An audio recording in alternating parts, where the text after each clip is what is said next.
Bonjour, la Teranga.info reçoit Aliou Ndiaye, coordinateur du comité électoral de Pékin. Aliou Ndiaye, je vous laisse vous présenter aux téléspectateurs, aux internautes de la Teranga.info. Ok, merci monsieur. Man Aliou Ndiaye lañ may wax ma dëkk Kër Massar ñu investir ma ci liste coalition Fal Askan bi pour Talla Sylla man suma profession expert en développement international la maa ngi jàngale université Cheikh Anta Diop département informatique section informatique maa ngi nekk aussi au ministère de la formation professionnelle voilà di jàngale aussi ci yeneen écoles yi IPG IFA voilà grosso modo intervention bi may def en même temps aussi je suis conseiller municipal au niveau de Kër Massar ex-président de la commission coopération internationale et des projets de développement. Ok, loolu yëpp dëgg nañ ko monsieur Aliou Ndiaye est-ce que mun nañu xam yow sa jaar-jaar ci politique. Voilà man daanaka jaar-jaaru politique daanaka mën naa wax ni ci élection locale yi la parce que les jeunes de Kër Massar ay jeunes yu dynamique ñoom ñoo gis peut-être samay action de développement parce que moi je suis beaucoup plus acteur de développement que politicien ñoom ñoo ma gis daal di may investir ci seen benn mouvement bu ñu doon wax à Kër Massar mouvement waaw mën na nekk. waaw mën na nekk c'est comme Obama Yes We Can donc ay jeunes yu ambitieux ñu jiitaloon ma ci seen voilà ci élection locales yi ma jàll ci man ak beneen femme léegi c'est ça qui a réveillé sama engagement aux côtés des populations pour défendre leurs préoccupations et leurs aspirations légitimes man loolu moo ma dugal ci politique parce que politique nekkul ay naxaate politique dafa nekk engagement au service de la communauté c'est uniquement ça qui justifie quand même mon engagement à côté des populations. Ok après sa jaar-jaar bi nii mais mun nga expliquer internautes yi coalition Fal Askan Wi au niveau de Dakar fii nii surtout sa département Pikine parce que xam nañu lépp ñëpp suñuy waxee Fal Askan Wi nii dañuy ne rek Thiès. waaw voilà seen taxawaayu fii nii au niveau de Dakar. dëgg la bon ñun Fal Askan Wi est devenu un concept national c'est pourquoi nekkul ni Thiès rek ñoo ko war a approprier parce que Fal Askan Wi loolu dafa war a nekk lu war a nekk la parce que ab fal nekkul rek nga vraiment yow ñu jiital la nga foog yow yaay buur yaay bu mi dafa jot askan wi ñu jox ko li mu moom parce que dañ ne pouvoir du peuple par le peuple et pour le peuple et par le peuple. donc bon askan wi ci seen bopp ñoom ñooy war a yor ndomba tànk yi donc dañu bëgg ay ndawu askan yoo xam ne c'est des ambassadeurs ñoom ay soldaaru askan wi lañu donc bon li ñu gis mooy vraiment dañoo war a delloo askan wi li nga xam ni moom la moom donc Talla naam Thiès lay évoluer mooy maire de Thiès mais loolu askanu Sénégal yëpp moo ko soxla ñu fal askan wi ba nga xam ni ñun suñu slogan li ñuy wax askan wi yokku ba yëkku loolu moo am solo moo tax ñu étendre suñuy rayonnement à travers tout le Sénégal dañu def nag benn choix mais ñun on a présenté seulement benn liste au niveau de Pikine parce que suñu alliés yi Pikine la ñu ëppee doole waa APJF waa MRS waa FANS ak 11 regroupement de mouvement citoyen ñoo ñëw ànd ak ñun te gis nañu suñu doole daal Pikine la moo tax ñun ñu jéem a concentré wu nos forces là bon c'est purement stratégique mënoon nañu présent ci yeneen yi mais on a préféré vraiment bàyyi département de Guédiawaye ak bàyyi département de Dakar ñu concentré wu focaliser wu uniquement sur le département de Pikine. donc dañuy avancer tuuti léegi lan la waa askan Pikine bi mën a xaar ci sa investiture en tant que député. oui voilà ñun voilà dañoo on part d'un diagnostic dañu xool ni ndaw député yi nga xam ndaw bon parce que bu ñu nee ndaw askan wi mooy député yi te ñoom gis nañ ni dañoo sooxe ci dem ci population yi di jël seeni mébét comme li ñuy wax ñoom ñoo war a firi géntu askan wi mais dañoo ko dafa mel ni dañoo këf géntu askan wi te ñun suñu posture mooy que ñun dañoo war a taxaw tem dend ak population bi xool seeni préoccupation ñu jëm ko mën a prendre en charge parce que loolu lay Antonio Gramsci di wax bon on doit être des intellectuels organiques c'est-à-dire des intellectuels yi nga xam ne ils sont au service exclusif des populations pour défendre leurs préoccupations et les aspirations ñun loolu la ñu gisee politique te suñu leader aussi Talla Sylla loolu lay incarné te loolu la mës a gëm waaw. ok bon si biir mënuñu wax campagne bi sans évoquer mooy violence bu ñu gis temps yi nii yow lan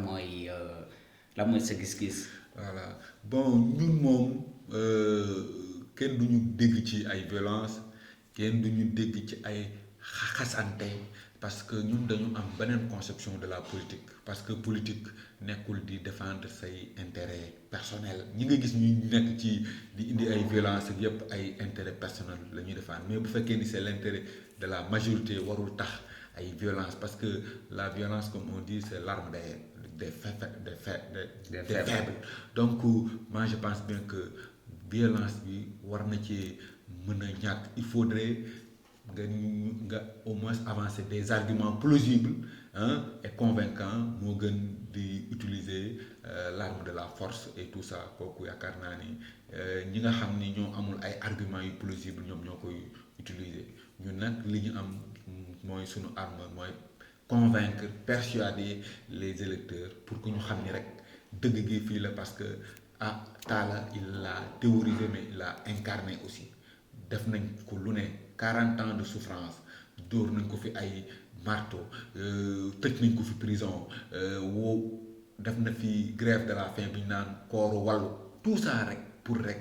le peuple sénégalais donc il a fait beaucoup de sacrifices pour le peuple sénégalais kooku sénégalais yi tey war nañ ko delloo njukkal. ok alors parlant de Talla Sylla est-ce que mun nga ñu wax relation parce que ñëpp xam nañu torsion bi brûle entre Talla Sylla et Idy kii bi est-ce que mun nga revenir tuuti si loolu. voilà bon mën naa ci revenir un peu parce que ñoom ñaar xawma réellement li nga xam ni moo leen boole ñoom ñaar ñoo ko xam mais ñun de toute façon liñ ci xam mooy Talla il est libre mu nekkoon ànd ak Idy ñoom ñaar ñu créé woon benn coalition pour suqali Thiès coalition bu tuddoon ànd defar Thiès ñu toog ba nga xam ni moom mu nekkoon directeur campagne bu Idrissa Seck ñoom ñu àndoon di liggéey mu jékki-jékki am ay rëq-rëq seeni diggante te yaakaaroon naa ne waroon nañu mën a continuer aussi pour intérêt supérieur de Thiès peut-être am na ay problèmes yu nga xam ni man Alioune Ndiaye xawma li tenants et les aboutissants te bëgguma wax lu nga xam ni man wóoruma moo tax peut-être duma ci avancer trop mais li mu mën a wax rek mooy globalement que waroon nañu mën a retrouver wu en tant que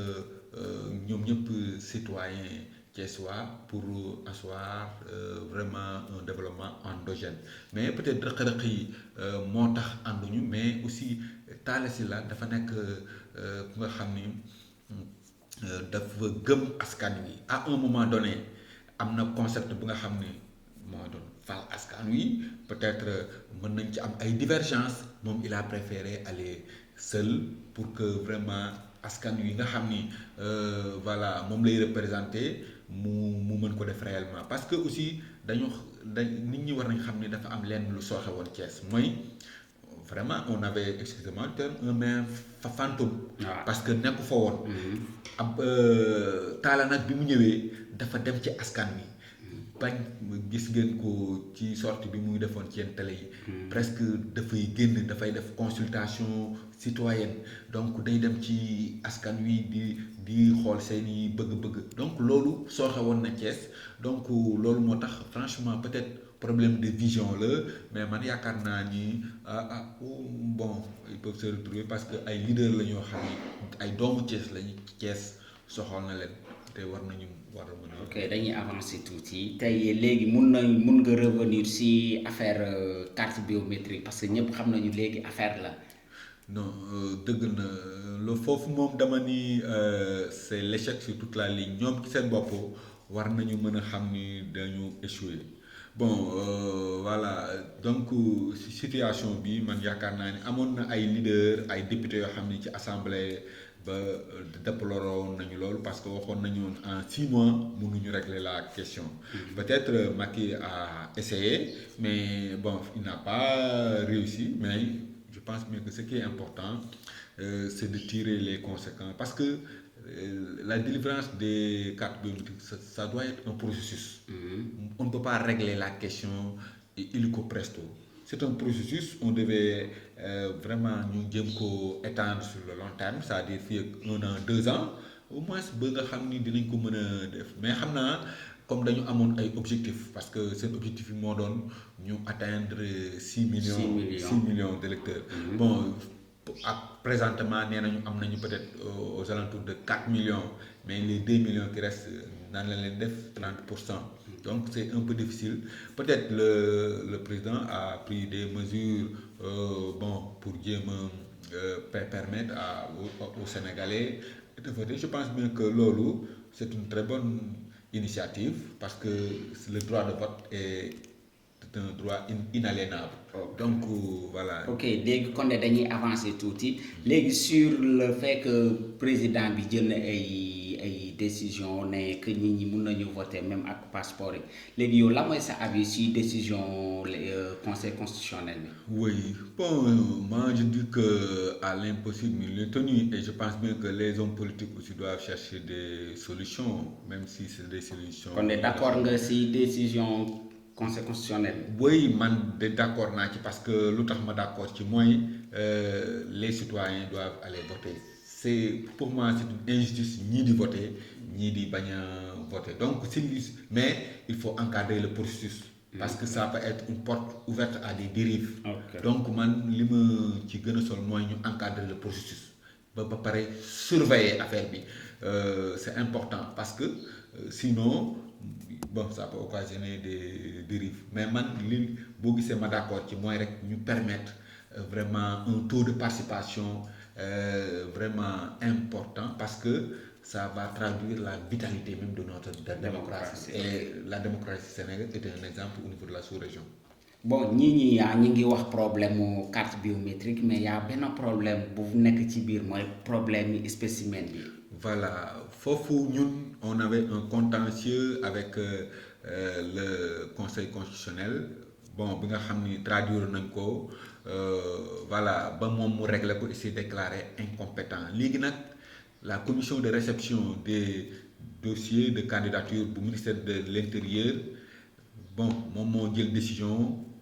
ba tey jusqu'à présent kenn defaluñu spécimen boo leen xoolee ñun ñooy defar les spécimens avec nos propres moyens et kooku c'est vraiment une forfaiture du yoon donc ñi ngi daal prendre à témoin l'opinion que ñun dañoo porter préjudice léegi nag bon on va essayer en tout cas de porter ça au niveau de l'opinion pour ñu xam ni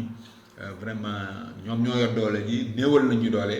on peut que prendre acte. Ok bon pour conclure léegi la mooy sa mot de la fin parce que ñu ngi ci fin émission bi nii. yow la mooy message boo bëgg a lancer aux internautes mooy ñoo xamee ñi dañuy suivre ci YouTube bi nii mais à travers site bi tamit ñi ngi ñuy suivre ci à travers lateranga.info. Voilà man li may wax mooy waa Sénégal ñu yeewu ñu xam ni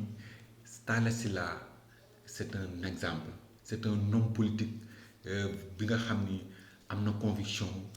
C'est un homme politique bu nga xam ni dëgg moo ko ñor c'est un homme politique boo xam ni dafa dëddu àdduna bañ nañ ko ba yéen ñëpp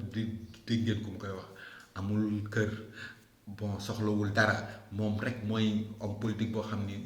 démissionné na vice-président de l'Assemblée parce que nee na gisu fa askan wi dem na ba mënutul vraiment exprimer wu te askan wi moo ko fa teg mu bàyyi avantage yi fa am yëpp en tant que vice-président ak avantage ya fa nekk yëpp mu bàyyi ko donc kooku mooy nitu principe la Sénégal nag vraiment dañ ko war a jàppale xam ni moom dëgg rek moo ko ñor te askanu Sénégal moom lay noyyee te ambassadeur u askan wi vraiment maa ngi remercier aussi seen seen télé bi nga xam ne moo ma jox opportunité ma mën a waxtaan ak nit ñi te di leen wax nag fal askan wi moo ko yor parce que fal boo leen falee askan wi am fa ay député yu ay ndaw yoo xam ni seen intérêt yëpp mooy fexe nu ñuy les fonctions 4 fonctions essentielles yi nga xam ne moom la député war a am ñu jëm koo matal sëkk mooy la fonction de représentation la fonction de législative pour voter et aussi proposer des lois la fonction budgétaire voter la loi des finances et la dernière fonction bi nga xam ne am na solo trop mooy la fonction du contrôle de l'action du gouvernement ñu dem ko def merci beaucoup